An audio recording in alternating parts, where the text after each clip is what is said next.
how do I know if I need insulin? If you're type 2 diabetic, this is a question that you may be asking yourself or your doctor. So I'll be answering that question in today's video. Stick around till the end when I reveal the secret about how you can avoid taking insulin in the future. Okay, maybe it's not so secret, but stick around till the end and you'll find out.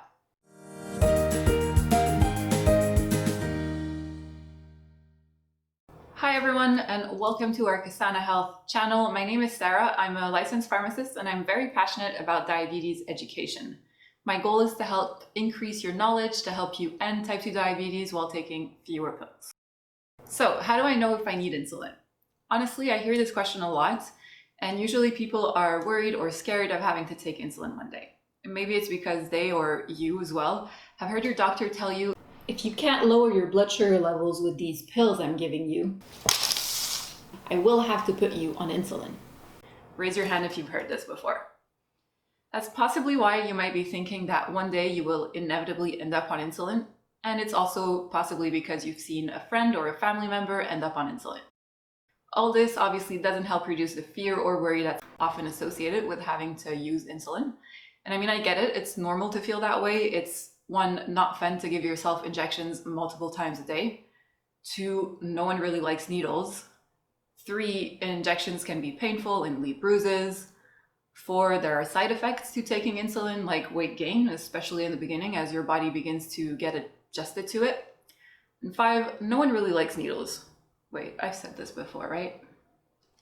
Now, I know that there's already an insulin stigma or a sense of failure because it's often presented as a last resort option, but I promise I'm not trying to add to that stigma because there are other reasons for taking insulin. Every case is different, every person is different, and it's not always used as a last resort option. Sometimes it's also used as a first resort treatment because it's also the fastest way to lower blood sugar levels that are dangerously high.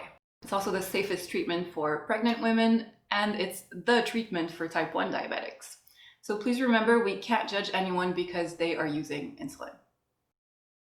Back to our original question, how do I know if I need insulin?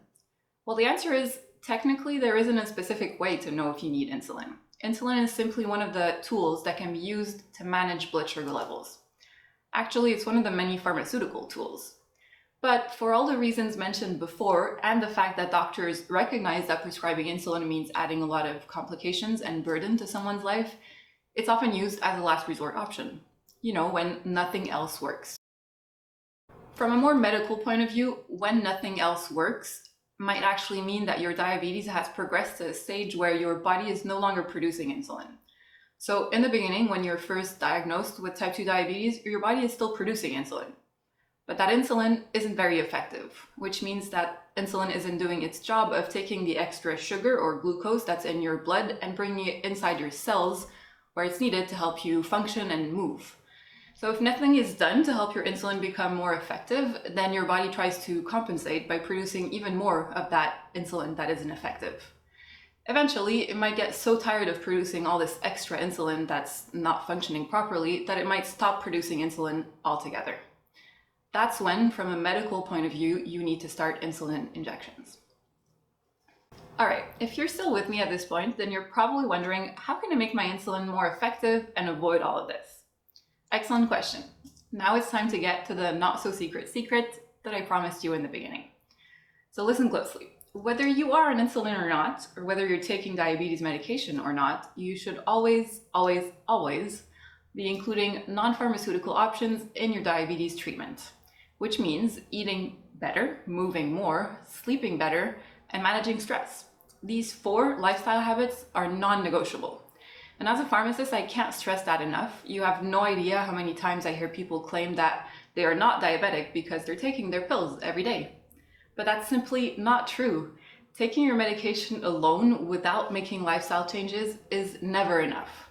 So even if you're taking your pills or your insulin every day as prescribed, it doesn't mean that you can ignore your lifestyle habits. Actually, your meds won't work as well to control your blood sugar levels if you're not also simultaneously making changes in your eating and lifestyle habits.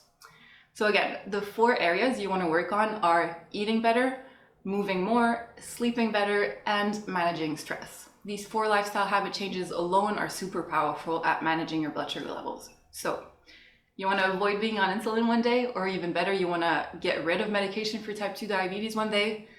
This is the best, if not the only way, to not heavily rely on pharmaceuticals or insulin, making small and consistent lifestyle habit changes in the areas of nutrition, exercise, sleep, and stress management. Grab a pen and a piece of paper and write them down. That is the secret recipe. If you haven't noticed, I get really passionate talking about this, so I hope it has been helpful. Please leave your questions and comments below. If you want us to make a video about a specific topic, let us know in the comments as well. And if you take an extra second to give us a thumbs up and subscribe to our channel, we would be so grateful. I'll also leave links in the description box below for our newsletter sign up. We send useful weekly tips, recipes, and special offers straight to your inbox, so don't miss out. Thanks so much for watching. Stay healthy, stay safe, take care. I'll see you in the next one. Raise your hands if you, here's your hands. Raise all of your hands.